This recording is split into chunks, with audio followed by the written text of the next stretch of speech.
Good day to everybody. Welcome to Faith Seeking Understanding. I am Alan Bevere, and I am the self-appointed Anselm Chair of Podcast Theology and Culture at Faith Seeking Understanding University, where all seekers are welcome to ponder profound things free of charge. And I'm so glad that you're with us, and we're going to welcome our guest in a minute.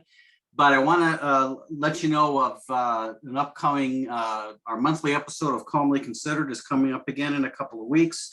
Our July episode is up where Michael Cruz and I talk about inflation, what's up with inflation. In August, we will be talking about Christian nationalism. So I just want to let you know that. And today is the first of a new series of episodes we're going to be doing here every month or 6 weeks or so, calling Courageous. I'm calling it Courageous Conversations, where we will talk about an important issue, even perhaps controversial, because we don't worry about and we don't avoid controversy here. And so the first one today, I'm glad to have my friend, Dr. Dan Hawk, who has been on the podcast videocast before. Dan is the professor of Old Testament and Hebrew at Ashland Theological Seminary. Welcome, Dan. Thank you, Alan. It's great to be here, and thanks for the invitation. Well, it's great to have you here. And it's kind of interesting because we now have offices at least on the same floor. Since I'm now a pastor in exile, being retired, the seminary was good enough to give me a little space to hold up, and so anyway. But it's good to be there. Good to have you on the floor. And I would be remiss if I did not mention. Let me do this very quickly. I'm going to put up, if you're on the video cast, you can see a picture of Dan's latest book. You haven't had a book since then. This is your latest. Is that correct? Right. That's correct. Yeah. And I'm the description or the link to the book will be in the descriptions of the video cast on YouTube and the podcast.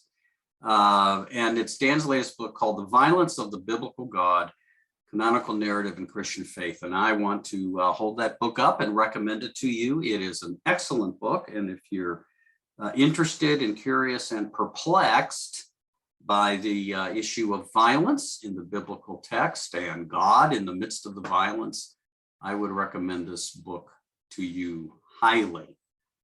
So there it is, The Violence of the Biblical God. Okay. Dan, today we're talking about American mythologies, the cover stories we tell ourselves. You have, and I want to get to indigenous peoples in specifically in just a little bit, because I know you've worked with them. Now, you use the terminology indigenous people. Is that better than Native American or not? Or doesn't it matter? It strikes me that is a preferred designation for a lot of indigenous North American as opposed to Native American. But okay. I'm just curious. I mean, I think it's important that we get labels and titles and names right, and that we're accurate. We know Indian is just a misnomer, right? Right. But and indigenous really connects the people here in North America to other indigenous peoples around the world. Well, that's a good point. And to some shared experiences with colonization. Yeah. Okay. I was just curious about that. So indigenous peoples. Now, could you tell us just a little bit about, because you have been in conversation, I'll say a conversation, and building relationships with indigenous peoples, Americans. Oh, I guess in Ohio, but maybe elsewhere. What has that involved? What has that involved in your work? You've done this for years now, haven't you? Yeah. Well, it mainly it's not so much a work as it is just making relationships with friends. So about 20 years or so, I began thinking about. I was doing some work in the book of Joshua, and I was challenged actually to think about the implications of my work for the mission of the church, and how does Joshua speak to the church? And as I thought about it, I thought about the similarities between what I would call the American charter narrative Mhm. of manifest destiny and the book of Joshua. So actually, I started doing some speaking in and around Ohio on issues of just raising these issues of our history and how we talk about our history, and met some indigenous people in some of those arenas and developed friendships, and those friendships and relationships led to other friendships and relationships. So I'm just privileged to have good friends Mhm. and who are indigenous and can just and I've been involved in some other organizations since then, and some other initiatives having to do with the doctrine of discovery and dismantling the doctrine of discovery. And so that's those relationships, which I cherish, have led to a number of larger involvements and initiatives along the general area of dealing with and thinking through Yeah. the colonial history that birthed the United States and other nations. Okay. Wow. Thank you. I appreciate letting us know that. So your work, it's interesting then. Your work in the Old Testament kind of led you into this, didn't it? Yeah, yeah, Yeah. Wow. and actually, just some non-white colleagues who said, Yeah. you need to do something with this work beyond the, that breaks out of the academic kind of insular Yeah. place where I was. So Yeah. that seemed like a right and good thing to do, and I was on my way.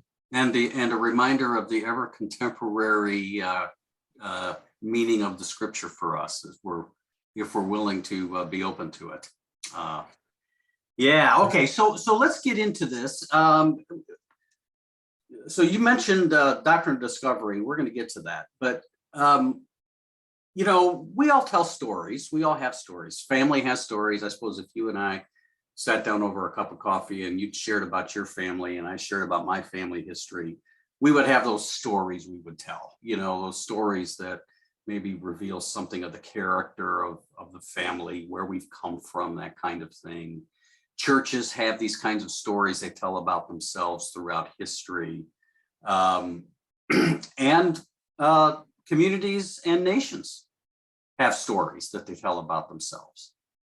And no story is neutral, right? No one, there is no such thing as the Sergeant Joe Friday, just give us the facts, ma'am, kind of story. I realize I've dated myself in using the dragnet expression, and you understand it, so you've dated yourself. But there's no way to tell a neutral story. Stories have perspective, and sometimes the stories we tell,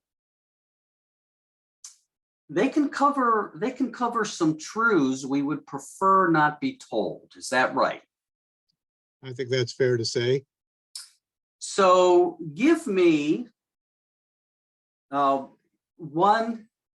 Well, first of all, let's talk about the word mythology, because we're talking about American mythology. So, what's a mythology? What's a mythology?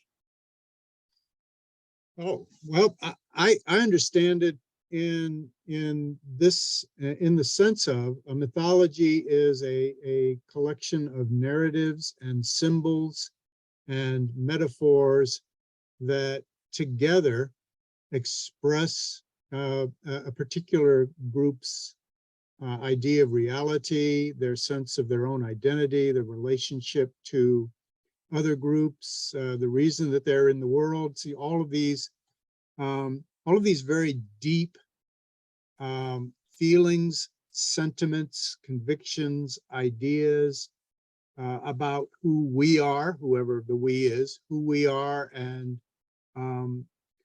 how we have a place in this world. Mm-hmm. So, and those pretty much, I take it, operate under the surface of our consciousness until we kind of lift these symbols out and Okay. shine them and talk about them. So every nation, every collective, every corporate group, in a sense, has this collection of symbols and metaphors and narratives and stories that are very deeply held, and everyone in the group knows them in a way, and they tug not only at the mind but the heartstrings. So there's heartstrings. So there's, for example, there's a literary critic named Richard Slotkin who has written a good deal about American mythology as it's reflected in American literature. So what is our literature? How does our literature appropriate certain ideas and convictions and myths and symbols? And what does that say? So studying our literature can give us an insight again into those ideas and myths that we find definitive about who we are. And Yeah. So Slotkin is interested in really elaborating those, because if we really if we don't realize the power that myths have in influencing our convictions and our ideas, and he's interested in kind of examining myths as an important practice. Yeah. Okay. Great. That's a great, thanks for that explanation. I think of, the word mythos in the Greek, which means sacred story. So Right. mythology is a sacred story. We hear the word myth and the first thing we think of, it's not true. But Right. that's really a little bit of a simplistic thing. A mythology can have truth to it, but it's a story that is sacred. And let me throw this in for you to respond to. God help the person that starts to mess with the details of the myth. Right. Yeah. Right. Okay. Sure. So Yeah. So go ahead. you could take that symbol and do different things Yeah. with it.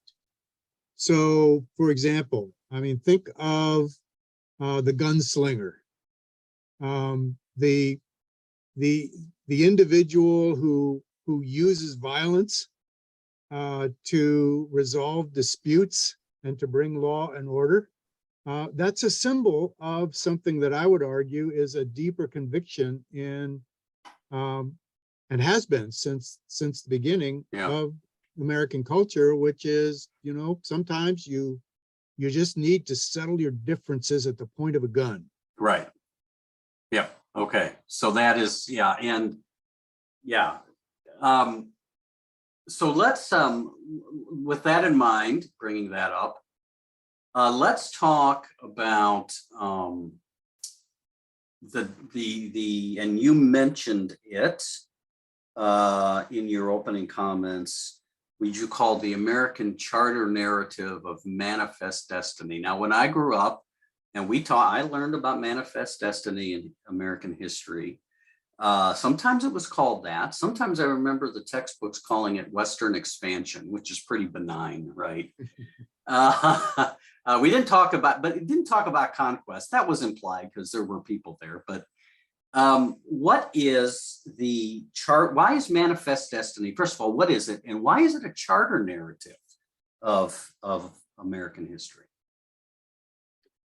Well, let me talk about charter narrative first. Sure. And here my thinking has really been shaped by a scholar of nationalism by the name of Anthony Smith, who taught at the London School of Economics, written a number of works in which he argues that the nationalist movements that generated the nation states we presently have in Western, particularly in Europe and in North America, are really all about, you talk about mythos, a sacred story. He talks about rendering the nation into what he calls a sacred communion. So the nation itself is an object of veneration, and that's the way, in a sense, that you keep people together. People, so this every nation has a narrative, a story that is definitive. This is our common story. And so a charter narrative, or particularly an origin narrative, a charter narrative is basically that story that talks about who we are. It encodes and expresses our values, our sense of identity, our sense of mission. And it's a story that we all know, and at least ostensibly, we believe is true and communicates really the essential tenets of what we believe about ourselves. Okay. So, so our narrative, excuse me, in a way, part of that narrative has to do with this idea that we are a chosen people. So even from the colonial era, and especially from the founding generations, the United States has identified itself as the new Israel, a new chosen people that God brought our ancestors through a passage through the water into a promised land, where we created a new culture, a new civilization that brought the best of the old world, which had been corrupted in some ways, and joined it to this innovative spirit of freedom associated and enabled by our settlement of this continent. So we have a destiny, and that destiny is clearly articulated by, particularly in the founding generation. The United States has a unique relationship with God, and or providence, or even the force and tide of progress, however you express that. We Americans believe that we are exceptional. Yeah. We have a destiny to bring freedom and democracy and spread these ideals throughout the world. So that idea, that narrative, is something that's deeply embedded in our national psyche. Yeah. And that destiny, in a sense, was made manifest by the fact that we, as a people, specifically a white settler nation, virtually swept across the continent as an irresistible force. Yeah. So our destiny was made manifest in our victories, our innovation, our acquisition of land, our movement westward. And that's who we are. We are a people who stand for freedom and liberty. We were created as a nation through the hand of providence, or as a consequence of history, to be this agent of progress, innovation, liberty, and democracy for the benefit of the entire world. And this is, all of these ideas are just woven through our historical literature. Okay. So of course we come here, that is, Europeans come here. But of course, there are two things happening. One is we are bringing slaves who, I guess, didn't get the memo that they're free. And of course, the land is inhabited here. So we're here. This is our narrative. We're called, we're chosen. What happens with the people who are already here, who have lived on the land for generations and generations? Yeah, so there are different ways of talking about that. One very prominent rationale for why we deserve to be here is that, yes, the land was inhabited, but not by very many people. So the people who were here, there was a lot of empty, which in the European sense meant untilled ground, unordered ground. It was a wilderness. And so it was in a sense empty. And so it would have been selfish for these indigenous peoples to hog all of this territory for their own. So we came in as a people who settled in the land, improved the land, unleashed the land's potential. So that's one way of talking about why we deserve to be here. Another way that, and more prominent, was through what's called the doctrine of discovery. And that was a body of international law originating in some papal bulls from the 15th century, in which the Pope, in his capacity as the in a sense, Christ representative on earth, as a Christian monarch, believed that he had the authority, because the earth is the Lord's and the fullness thereof, and so the representative, this Pope, the representative of Christ, has the authority to disperse lands as he sees fit. And so the papal bulls essentially said that newly discovered lands that were not Christian could be confiscated and people enslaved, and all types of things, and certainly needed to be evangelized. But in order to take dominion or take possession of this territory and wrest it from either pagans who were living there or demonic influences or all types of other things. And that language then becomes part of the way that European powers decide which power gets what territory.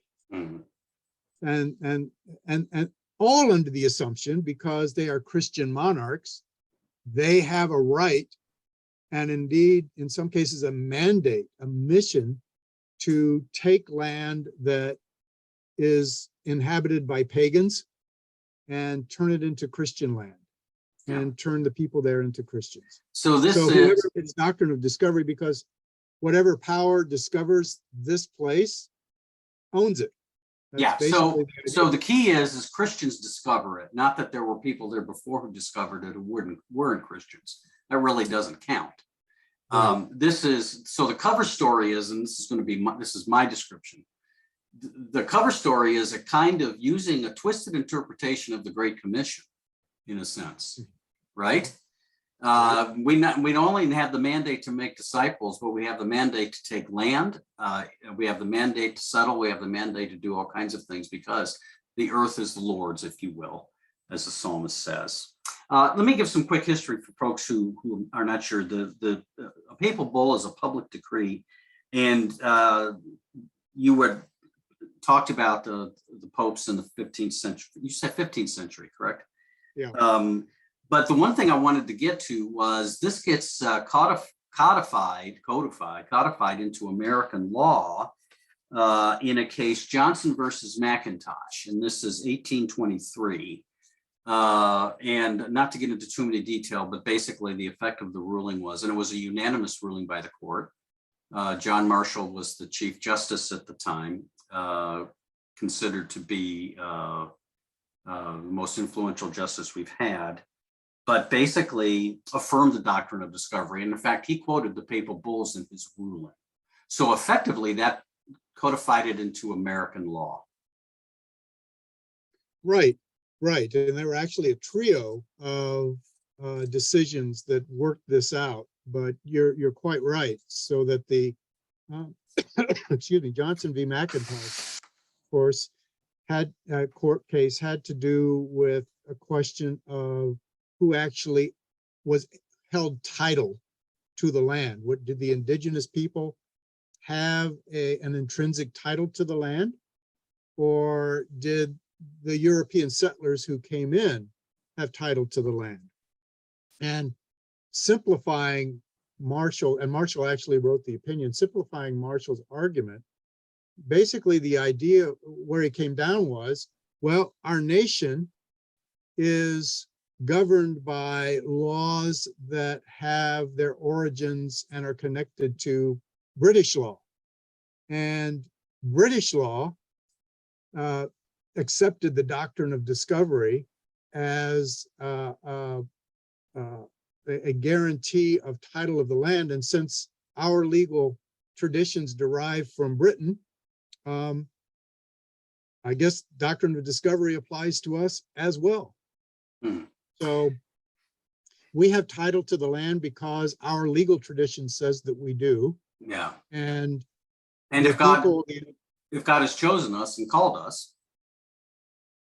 Right. Although, right. That's the kind of the background. Yeah. That's the background thing. Beliefs. I don't think he went into that, but the indigenous people only have a right to occupy.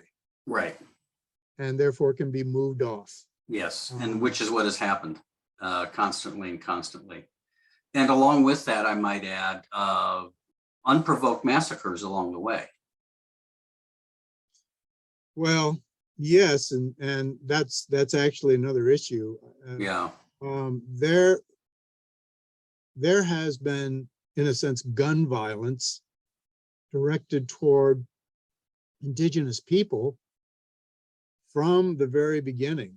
So even before the founding of Jamestown, when Sir Walter Raleigh established a military colony on Roanoke Island, the colonists who were there came in woefully unprepared. So they tried to trade with the indigenous people around them, and who were glad to do that out of their surplus. But when they no longer had a surplus, they stopped trading.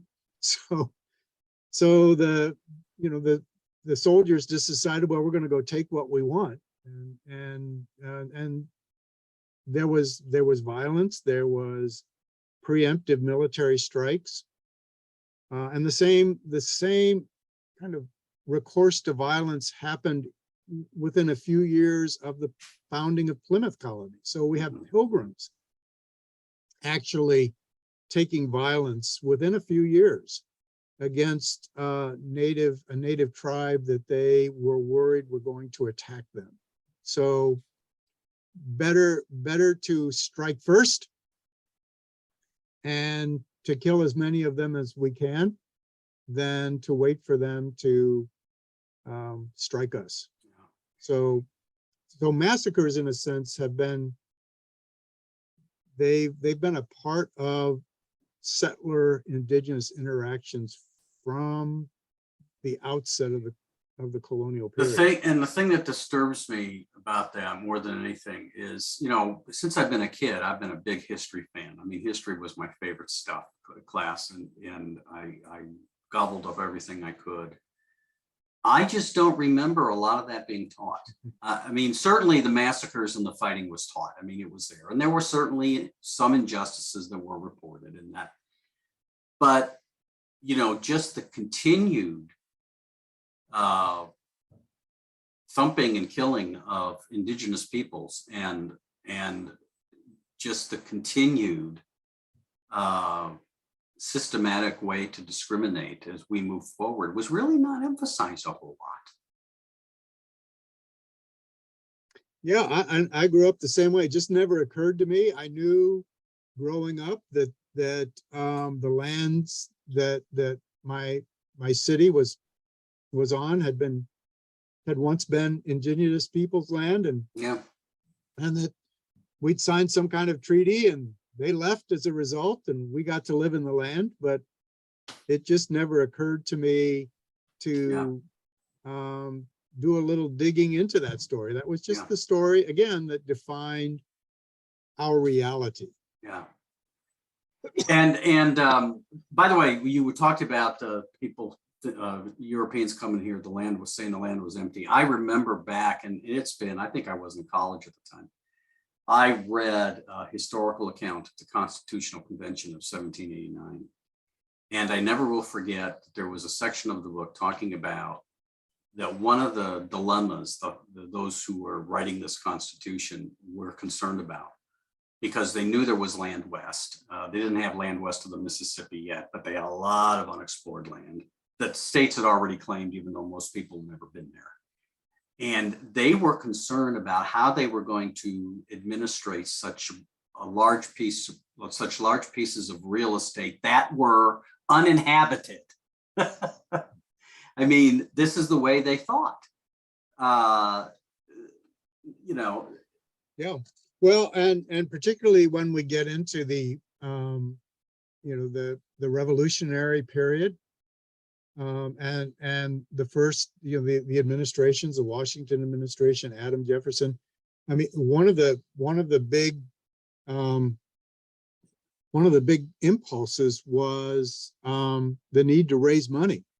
Mhm. So, for example, the new nation after the Revolutionary War, we were deeply in debt, and so people looked to those lands that we regarded as lightly inhabited and thought, wow,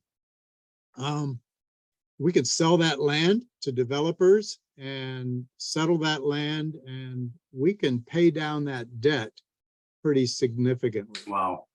And the problem of administration, the reason they dealt with how are we going to administrate this, is because there were thousands of squatters who didn't really care anything about what about the government's plans. They just wanted land. They saw it, they took it, and if there were people there who were indigenous, then they did what they could to, and whatever they felt they should, to eliminate those people. Yeah. I want to briefly just touch upon something with the doctrine of discovery and also with the Supreme Court, because I want to say for those who, and there are Americans who think basically, yes, we still have problems, but racism is largely over, at least systemic and embedded racism, and mistreatment of indigenous people is largely over. I want to have you react to a recent Supreme Court case, Oklahoma versus Castro Huerta, and I think I pronounced that correctly. It concerned Eastern Oklahoma, the tribal lands in Eastern Oklahoma. Apparently, since it's tribal land, the tribes have been allowed to, they've had jurisdiction over what normally would be state law elsewhere. And they've been able to administrate that. There was a suit on that because there was somebody who was, I believe, murdered or abused. I think it was abused. And the long and short of it is the majority decided in favor of the state, saying that they could adjudicate state over the tribes. They could basically take control of adjudicating state crimes over the tribe. And Neil Gorsuch, who was the one conservative justice who voted against this, and he voted with the three more liberal justices, issued a stinging dissent. And he says this, and I want you to react to this and give us some other history. He says, truly a more ahistorical and mistaken statement of Indian law would be hard to fathom, he writes. He says, one can only hope the political branches in future courts will do their duty to honor this nation's promises, even as we have failed today to do our own. It's just another example, right? We ultimately have the right. Well, and it goes all the way back to a long pattern of not honoring treaties. Yeah. Not honoring agreements that we've made, not standing by legislation that would be to the benefit. So I'm thinking, for example, of another court case. I believe it was called City of Sherrill versus Oneida Nation, where the Oneida Nation came and bought some what had been ancestral land in the city of Sherrill. And there was a court case about, whether that, whether that should be taxed. And essentially the rationale in the opinion that was actually written by Ruth Bader Ginsburg was that, if somehow the courts validated the Oneidas as the owner of the owners of this property and the rightful owners, it would just really mess things up, and it just wasn't practical. Yeah. And it sounds to me like this most recent, at least in what I've read of the rule, it sounds like the same kind of rationale. Well, yeah, technically they have a point, but if we really ruled in favor of the indigenous people, and that would just mess up everything horribly, and it just wouldn't be practical. Yeah, that sounds that's a great hermeneutic. It sounds like we often apply that to the Bible, the Sermon on the Mount.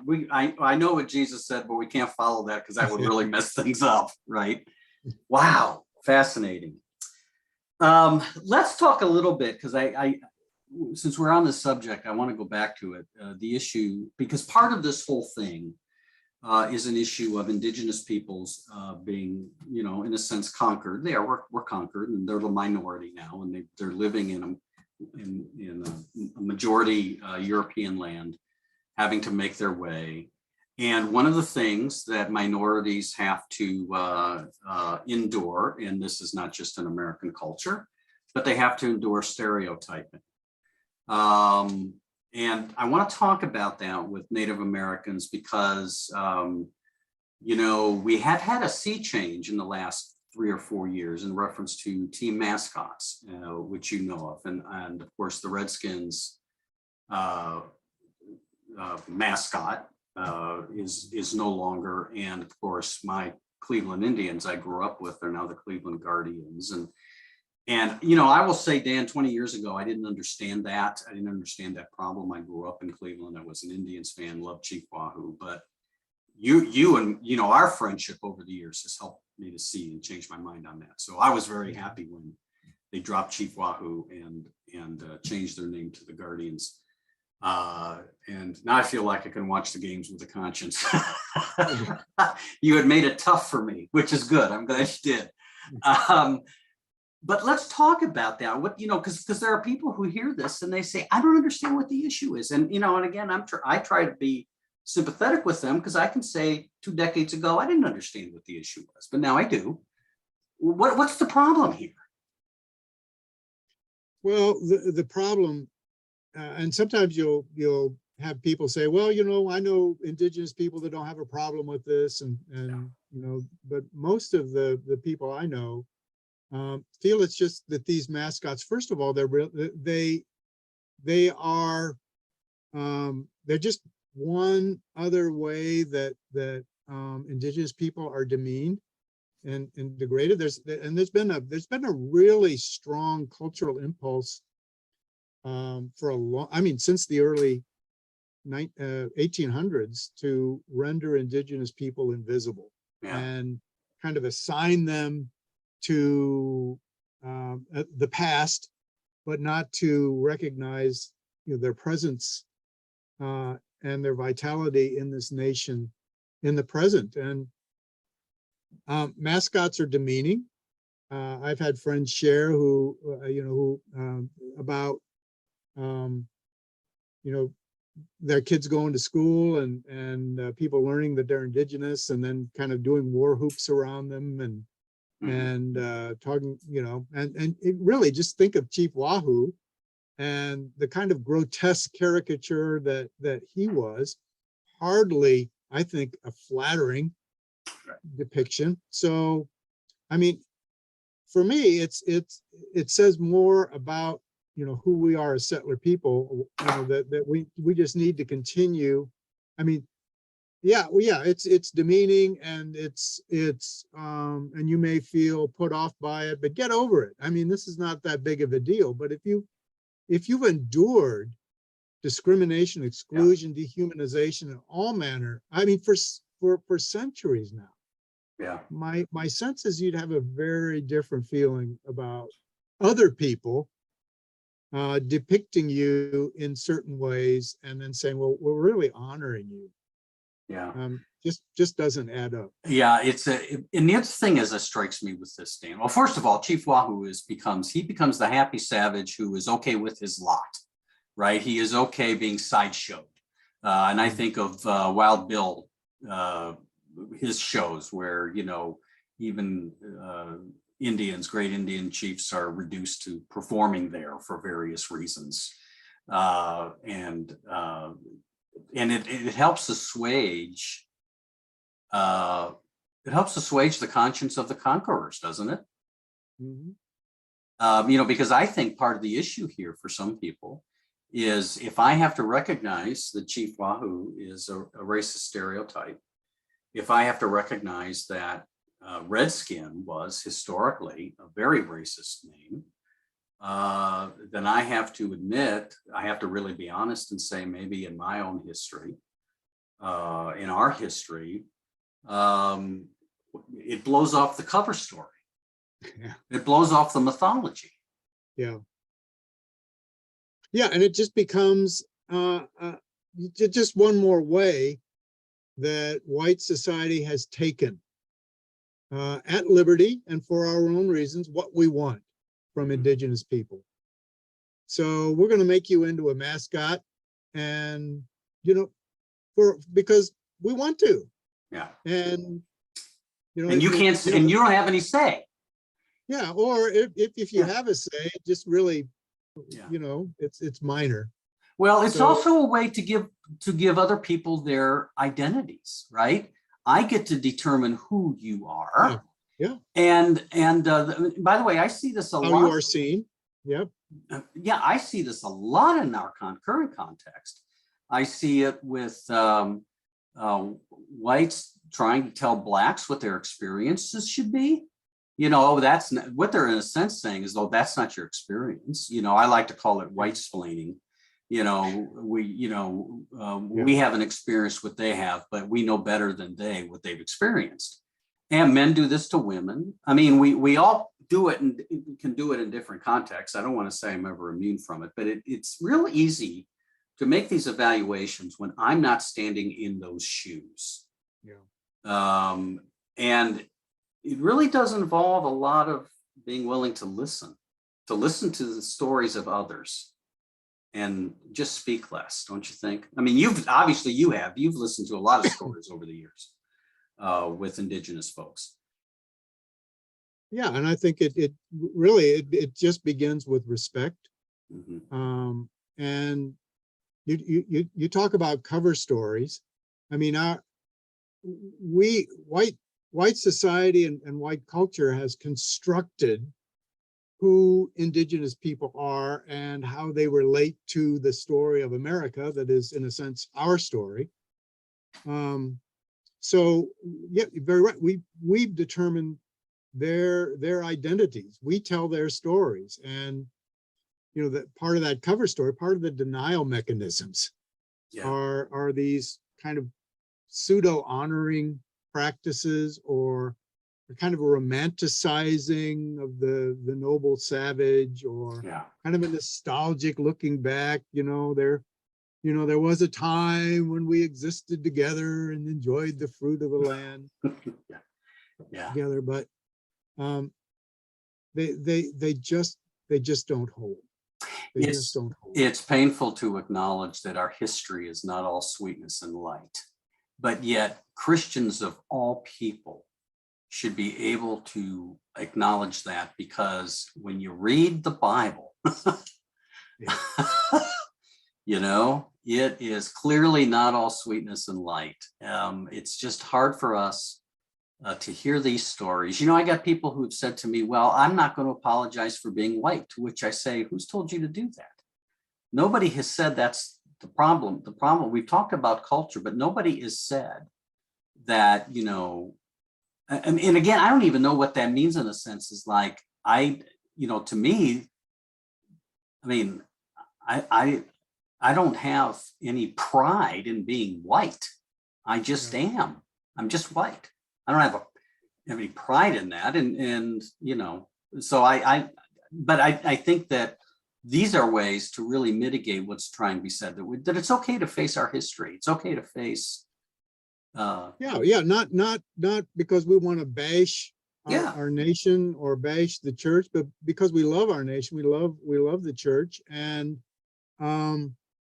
there's some deep-seated sin that is just, it's just deeply embedded in our collective unconscious. And I mentioned guns and the infatuation of guns and gun violence and settling things at the end of a gun. I mean, look at what's happening right now with the explosion of gun violence. At the same time, we've got all kinds of issues of racism raising their. So I would suggest that what we're seeing in the present day is the eruption of stuff that has been replicated over and over and over, and it distorts the way we think. It distorts our perspectives. It distorts our values. So so there's a Bible verse that's been going around for a long time, right? So people who want to heal, we want to heal our land. 2 Corinthians 7:14. If my people who are called by my name will humble themselves, and so on, and pray and turn from their evil ways, then I will hear from heaven and forgive their sins, so on. Well, if you're really serious about praying that prayer, it's probably important to be aware of what evil ways are really shaping us. Yeah. I mean, you mentioned the church. I mean, we Christians have the vocabulary. We have a healing theology. I mean, we know that sin, unless it is recognized, acknowledged, confessed, renounced, it's just, unless you deal with sin, it's just going to keep warping you. Sin does not fade out over time. And if it works that way with individuals, it works that way with collective entities. And how odd it is for Christians. Some Christians to say there's no such thing as systemic sin or evil or embedded sin and evil, when we believe, when you have the Bible, when we believe that sin there's something's not right with us, right? And it's not just right with me as an individual, but it's not right with us as a collective who live together in societies. I mean, that there is something deeply rooted and embedded in this, and it's astounding to me. Stanley Hauerwas always has said that the problem with Christians in America is that we do have, as you just said, we do have the resources to deal with these issues, and we have the language to deal with these issues, but we don't employ it. We don't use it. And so, so we continue to sound like everybody else. I'm glad you talked about 2 Chronicles 7:14. That was on my checklist to ask you about, because whenever someone posts that on social media or quotes it, I just cringe. Because I want to say, are you serious? Let's talk. If you're serious about this, let's talk about what that means. Yeah. Now that's for another time, but I think it's a great thing. What this. So Dan, let me ask you this question. I mean, what advice would you give to us going forward and with all of this stuff? It's a difficult time. I think it's a difficult time in the church. I think we've all sensed it. There's all kinds of things coming together at one time, as you mentioned some of them, and there's more. And we've come out of a pandemic that is still around, but we're learning to live with it. And there's just a lot of, I can tell you that in the last 3 or 4 years before I retired as pastor, I had conversations with just a lot of Christians who were just I mean, there was angst, and the world is changing for some of them, and they can't put their finger on it. You know, I've had, how many people have said to me, and I've heard, they'll say, you know, the America I grew up in is not the America today. And I don't pursue that, because I think what they're thinking is not what I'm thinking. And I think they're probably not going to be too happy with me if I think what I'm thinking. But there's a lot of stuff going on. And so as the church, because I think we're the ministers of reconciliation in the world. That's who we are. That's who we're supposed to be. We're supposed to be bringing people together, not driving them apart. We have to call out injustice. We have to do that. That's part of the job. But what do we do? What are some small steps we can take as followers of Jesus in this time? Yeah. Well, I think you've touched on them in your comments. I think what does it mean to be the peacemakers who are marked as children of God? I mean, we have a mandate to bring peace. We follow the Prince of Peace. So, you know, what are the things that make for peace? It strikes me that self-examination and kind of rigorous looking at myself and ourselves is really important. So what are we doing? I mean, we live in a culture that dehumanizes, that sanctions violence, that is caught up in greed and acquisition and accomplishment. And the polarized discourse of our society has somehow infected the church. We're caught up in it. And it just seems to me that we've got to begin with recognizing how deeply we have been caught up in the sin of our own culture. And then just doing some really practical things. I mean, stop the dehumanization. You know, are there ways that I look at people as enemies or issues rather than, you know, fellow human beings? So what are the ways, what are the healing ways that I can, well, listening is, you know, we're hardwired right now in our culture to talk and to argue and to press my opinion. Well, maybe as followers of Jesus, it's necessary that we do a lot of listening, and not just listening just to say, okay, you know, I let you have your say, but the type of listening that allows, that opens me up to someone changing who I think I am, changing my values. So I think it's just these kinds of just getting back to the gospel and what it means essentially, you know, to recognize that the heart of the Bible, the heart of the faith, as I understood it, as Jesus said, is to love God with all my heart, soul, mind, and strength, to love my neighbor as myself, and really begin. I mean, we're good at the first part, not so good at the second. So how does loving my neighbor shape my ethic and my response to other human beings?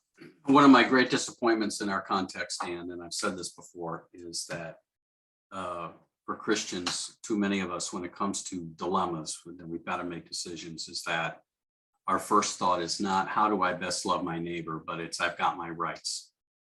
And I think that once you do that, you already start off in the wrong direction. Right.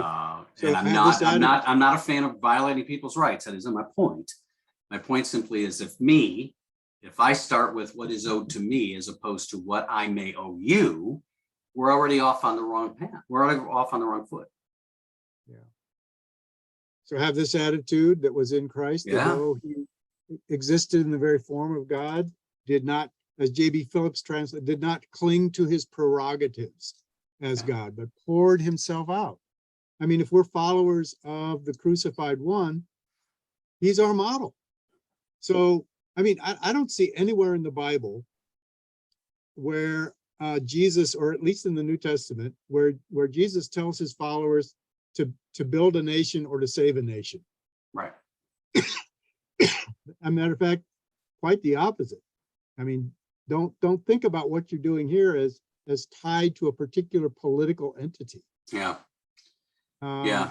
Be my witnesses in Judea and Samaria and the other part. Be my witnesses. Well, that's the other thing. I really dislike the language that we in the church today that is so common about it, talking about advancing the kingdom or bringing the kingdom, because that's not New Testament either. New Testament doesn't say we're to bring the kingdom or advance the kingdom. The kingdom's here. Jesus has brought the kingdom. What's my job? What's your job? Bear witness to it in word and in deed. Just bear witness that it's here and that God is working. So. Yeah, and it's. I mean, you still hear that dominion, doctrine of discovery language in some of the church right now. People are talking about the need, the calling to take dominion. Yeah. In the United States, Christians should be, we just need to put Christians in control of everything. And that's what God is calling us to do. Yeah. That goes all the way back to. Yeah. And a cursory survey of history will tell us that has yet to work out well. Anyway, all right. Dan, I want to thank you for this conversation. It has been good, and appreciate your insights. And I want to, at some point, just a little preview here, do a conversation with you with the New Testament that's come out, the Native people. What's it called? First Nations version. First Nations version of New Testament, which is an indigenous conceptual translation, it sounds like to me. Yeah. I'd like to I got to get a copy because I want to poke around in it. We'll have that conversation. Maybe we'll talk some hermeneutics. We'll use that. Hey. And we'll talk some biblical interpretation. So anyway, all right. Easy stuff. Yeah. So anyway, thank you very much, Dan, and everybody. Thank you, and glad that you tuned in. I'm Alan Bevere, and the patron saint of Faith Seeking Understanding University here is Anselm of Canterbury, who said, "I do not seek to understand that I may believe, but I believe in order to understand." And so I say to all of you, keep seeking. My friends, have a great day. Thank you.